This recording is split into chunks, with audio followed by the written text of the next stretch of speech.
Next देखिए ammeter of resistance, resistance की value ये दे दी गई, जी लिखा हुआ है गैल्वेनोमीटर का रेजिस्टेंस, पहले ये गैल्वेनोमीटर था, बाद में इसे एम मीटर में कन्वर्ट किया गया शंट लगाकर। शंट क्या है, लो रेजिस्टेंस, और इसी का करंट दे दिया गया, वो भी गैल्वेनोमीटर का करंट होगा। और जब शंट इसके साथ लगा दिया जाएगा तो ये टोटल करंट बन जाएगा सर्किट का, जब एम मीटर फॉर्म हो जाएगा ये आ जाएगी करंट की वैल्यू। अब फार्मूला इसका ये था, अब इसमें वैल्यूज़ पुट कर दोगे, आई की वैल्यू और आई जी की वैल्यू, ये आई जी की वैल्यू, और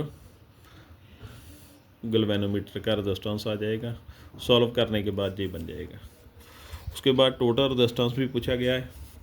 टोटल रेजिस्टेंस जो है वो पैरेलल में थे दोनों, गैल्वेनोमीटर और शंट लो रेजिस्टेंस दोनों पैरेलल में लगे थे सर्किट में, इसलिए पैरेलल वाला फार्मूला आएगा 1 कर 1/RP equal to 1/R1 plus 1/R2। R1 की जगह जी आ जाएगा, R2 की जगह एस आ जाएगा।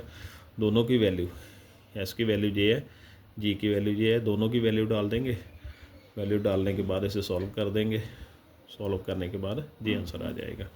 उसके बाद देखिए नेक्स्ट न्यूमेरिकल है इन अ गैल्वेनोमीटर, ये भी CBSE का न्यूमेरिकल है। In a galvanometer there is a deflection of 10 division पर एम्पेयर। 1 एम्पेयर के पीछे कितने डिविजन्स हैं, 10 डिवीज़न है। इंटरनल रेजिस्टेंस ऑफ गैल्वेनोमीटर कितना है, इंटरनल रेजिस्टेंस गैल्वेनोमीटर का 60। If the shunt 2.5 ohm is connected in galvanometer, shunt का रेजिस्टेंस दे दिया गया। There are 50 divisions in all. पहले उसने क्या बोला, 10 डिवीज़न पर एम्पेयर, तो उसे ऐसे लिख दिया जाएगा। गैल्वेनोमीटर का करंट क्या बोला उसने, there is a deflection of 10 divisions पर एम्पियर है, 1 एम्पियर और 10 डिवीज़न हो गई। इसके पीछे टोटल कितना था 50 मिली एम्पियर, तो 50 मिली एम्पियर के साथ मल्टीप्लाई कर दिया, गैल्वेनोमीटर का टोटल जो करंट है वो आ जाएगा हमारे पास। ये आ गया टोटल करंट गैल्वेनोमीटर का, मिली एम्पियर है तो एम्पियर में कन्वर्ट कर देंगे। गैल्वेनोमीटर का रेजिस्टेंस जे मेंशन किया था और शंट का जे।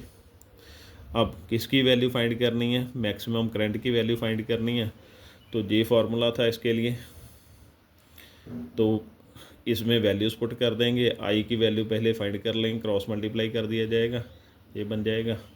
और उसके बाद जो जो वैल्यूज़ है वो डाल दो। जी की वैल्यू 60 है और एस की वैल्यू क्या है 2.5, और फिर से एस की वैल्यू 2.5। इसे सॉल्व करोगे तो ये भी है साथ में 5 मिली एम्पेयर। अगर आप एम्पेयर में फाइंड करना चाहते हो तो ये डाल सकते हो वैल्यू, अगर मिली एम्पेयर में फाइंड करना चाहते हो तो फिर 5 मिली एम्पेयर जो है वो डाल दो।